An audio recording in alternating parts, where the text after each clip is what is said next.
Hi, I'm Brian. Welcome to Ask Bryan Cheong. Today, we will continue with our e-invoice sharing sessions, and the topic will be 51 fields in e-invoice. Originally, there are 53 fields required in e-invoice, but after LHDN launched the latest e-invoice guideline 2.1 and also e-invoice specific guideline 1.1, the required fields reduced to 51 fields. Some of them is optional. Let's go through one by one. Basically, the 51 fields required for e-invoice separate into 9 categories. The first category will be parties. In e-invoice, we require the supplier's name and also the buyer's name. Second category, supplier's details. The supplier TIN number, which is the tax identification number, where you can get it from your My Tax portal. Supplier registration number. Some people may ask me, why supplier registration number can be my card? Because sometimes you may need to do self-bill invoice, which we will discuss in later topic. Supplier SST registration number, if the supplier is a SST registrant. Supplier tourism tax registration number, it is mandatory for tourism tax registrant. Supplier's email, supplier's MSIC code, you can get it from your tax agent. Supplier's business activity, we have buyer's details, buyer's TIN number, buyer's registration number, IC or passport, buyer's SST registration number, mandatory for SST registrant, buyer's email, address. So we need the supplier address and also buyer's address. Contact number, we need the supplier's contact number and also buyer's contact number. For invoice details, we have e-invoice version, whether it's 1.0, 2.0. E-invoice type, if you can remember, there are 4 types of e-invoice. Invoice, credit note, debit note, and also refund note. E-invoice code or number, original e-invoice reference number.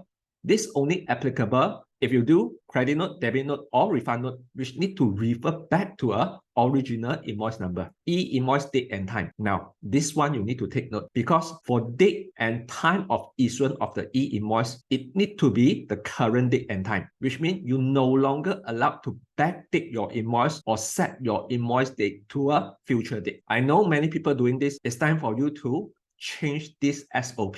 Date and time of validations, it need to be the same date with your e-invoice date. Issuer digital signature is a list of numbers. Invoice currency code, RM. If you are selling to an overseas customer, then you may change the currency code. As well, you need to insert the currency exchange rate because it is applicable in this situation. Frequency of billing. Sometimes some company will do monthly billing or even yearly billing. Then you need to put in the billing cycle. And when you put in the billing cycle, you need to put in the billing period from when to when. Unique ID number. This unique number will be assigned by IRB upon validation of the e-invoice. It's just like an approval code. We have the product or service category, classifications, description of your product or service, unit price, tax type, if your product or service involve sales tax, service tax, and so on, tax rate, tax amount, details of tax exemptions, the exemption amount, and also subtotal, total excluding tax, total including tax, quantity, where applicable, measurement, where applicable. Measurement is just like whether it's a box, it's a unit, or it's a piece, and so on. Discount rate, if you give discount, you need to put in, and the discount amount. Payment info is totally optional, but basically, if you want to put in, you need to put in the payment mode, whether it's through cash or bank transfer, credit card, and so on. Supplier's bank account number, payment terms, payment amount, payment date,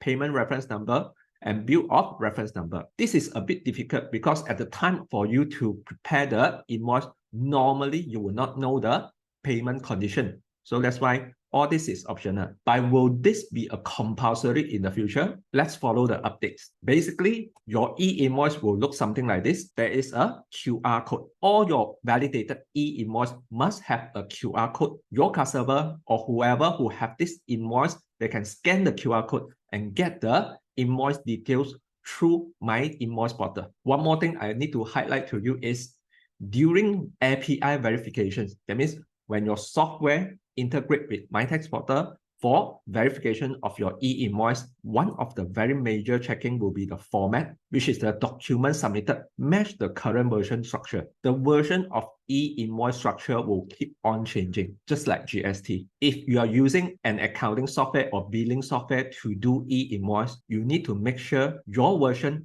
is up to date and follow LHDN requirements. In other words, please sign maintenance with your dealer. Imagine you purchase the e-Invoice module, then the next day, LHDN update the structure and your software need to update. Because you don't have the maintenance with your dealer, so you are not able to update your software. Your e-Invoice will not work. So that's why you need to have the maintenance. Your software can be updated regularly according to LHDN requirements. This is same as GST era, where accounting software maintenance or billing software maintenance is compulsory. Basically, this is the 51 fields that required in an e-Invoice. For SQL accounting software, you can contact me. Please comment, like, and share this video. Your sharing will help a lot of people. For the next video, we are going into B2C. Some of your customers may not require an e-Invoice. How to handle is by using consolidated e-Invoice. That's all for today. See you in the next video. Thank you.